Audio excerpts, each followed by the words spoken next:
This truly is a global story. Impending food crisis. Food prices soaring to levels never before seen. That a crisis point is near. Food markets are in crisis.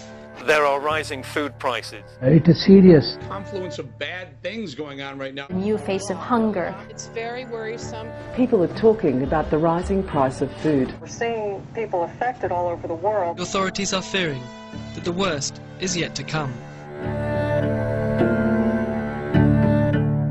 Political instability, geopolitical conflict, and irreparable environmental damage. Government failure and waste. Drought in Australia and crop diseases in other parts of the world. Never depend on rain-fed agriculture alone.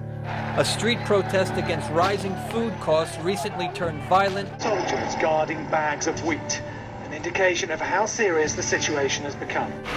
Higher fuel prices are partly to blame for the rising cost of food. Have expressed concerns over the high cost of transport.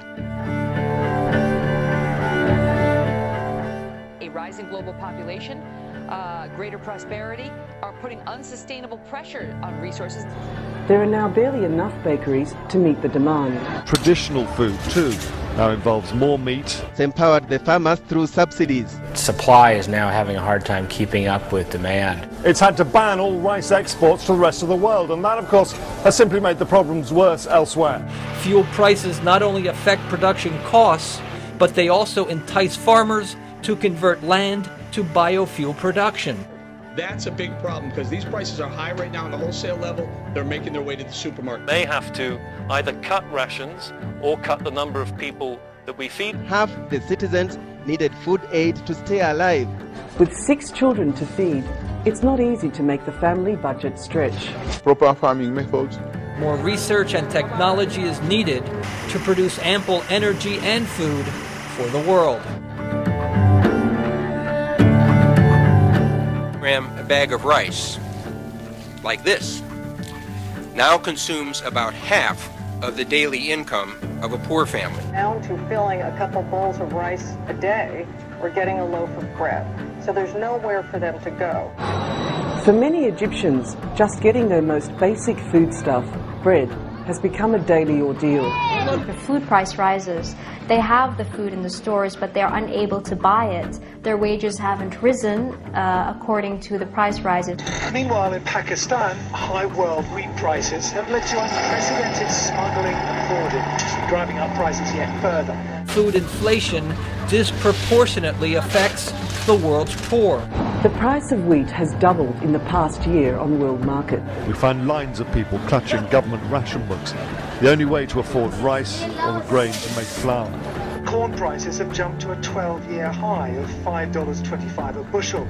Staples like rice, pasta and lentils, not to mention fruit and meat, have become luxury items. In Indonesia, the soybean-based staple tempeh has risen 25% over the last year. As the current food crisis is not just hitting the poor, the middle class is starting to be affected too.